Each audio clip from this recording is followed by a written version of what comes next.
भोर भई भज प्रभु नाम होगा तेरा कल्याण। भज रे भज रे। आइए सुनते हैं आज की कहानी बिना सेवा के विद्या नहीं। एक फकीर था। वो जंगल में घास फूस की कुटिया बनाकर रहता था। उसे एक विद्या आती थी। वो पीतल को सोना बना देता था, लेकिन इस विद्या का प्रयोग वो तभी करता था जब उसे उसकी बहुत जरूरत होती थी, और वो भी गरीबों के फायदे के लिए। एक दिन एक बहुत ही गरीब ब्राह्मण उसके पास आया। उसको अपनी लड़की का विवाह करना था और उसके पास एक फूटी कौड़ी भी नहीं थी। उसने फकीर को अपनी परेशानी बताई। फकीर ने समझ लिया कि वो सचमुच परेशानी में है। उसने पीतल के एक बर्तन को सोने का बनाकर उससे दे दिया और कहा कि इस बर्तन को बेचकर उस रुपए से अपनी बेटी का ब्याह कर देना। ब्राह्मण उस बर्तन को लेकर एक सुनार की दुकान पर गया। जब उसने सुनार को वो बर्तन दिखाया तो सुनार को संदेह हुआ, ऐसे फटेहाल आदमी के पास सोने का बर्तन हो ना हो, ये राजा का ही है। सुनार उसे पकड़कर राजा के पास ले गया।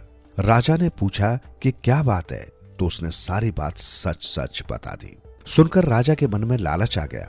उसने सोचा कि फकीर को बुलाकर ये विद्या सीखनी चाहिए।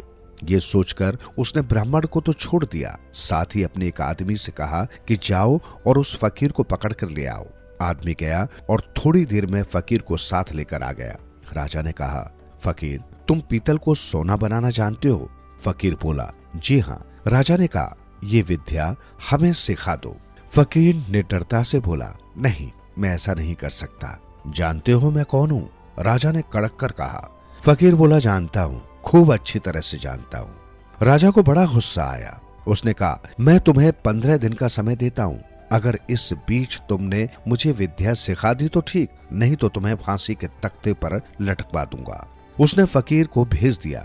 वो रोज शाम को उसके पास आदमी भेजता कि वो तैयार है या नहीं। फकीर का एक ही उत्तर होता, नहीं।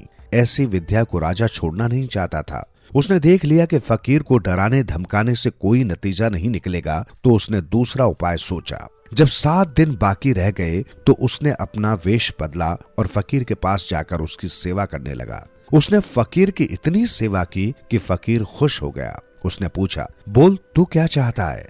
राजा ने कहा, मुझे आप वो विद्या सिखा दीजिए जिससे आप पीतल से सोना बना देते हैं। फकीर ने उसे विद्या सिखा दी और कहा, देख, इसका इस्तेमाल दीन दुखियों की भलाई के लिए ही करना। राजा अपने महल में आ गया। 15वें दिन उसने फकीर को बुलाया और कहा, बोलो, विद्या सिखाने को तैयार हो या नहीं? फकीर ने कहा, नहीं। तो तुम्हें फांसी दिलवा दूं? जरूर। तब राजा ने गर्व से हंसकर कहा, जिस विद्या का तुम्हें इतना घमंड है उसे मैं जानता हूँ। इतना कहकर राजा ने एक पीतल के बर्तन को सोने का बनाकर दिखा दिया। फकीर ने कहा, राजन, तुमने ये विद्या किसी की सेवा करके सीखी है। विद्या कभी भी डरा धमका कर हासिल नहीं की जा सकती। जीवन सुधरेगा, प्राणी होगा